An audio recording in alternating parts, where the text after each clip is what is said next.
અમરોલીમાં ઉત્તરાખંડના શ્રમિક પરિવારની સગીરા પર બળાત્કાર ગુજારવાના ચકચારી પ્રકરણમાં બિલ્ડરની સંડોવણી બહાર આવી હતી, જેમાં પોલીસે બિલ્ડરને સગીરા સપ્લાય કરવામાં ભાવના નામની યુવતીની ધરપકડ કરવામાં આવી હતી। ત્યારે ભાગતા ફરતા બિલ્ડર કિશોરની પોલીસે ધરપકડ કરી। અમરોલીમાં રહેતા અને મૂળ ઉત્તરાખંડના વતની શ્રમિક પરિવારમાં 16 વર્ષીય સગીરા માતા સાથે એમ્બ્રોઇડરીનું કામ કરે છે। આ પરિવાર 2 વર્ષ અગાઉ અંકલેશ્વરમાં રહેતો હતો।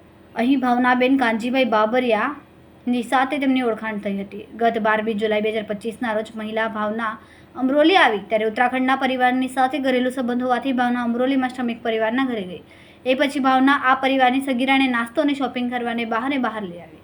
સગીરાને ફસાવી ફોસલાવીને ભાવનાએ આગોતરા આયોજન મુજબ ઓલપાડના ફાર્મ હાઉસમાં લઈ ગઈ હતી અને કિશોર ડાયાણી નામના શખ્સને સોંપી દીધી।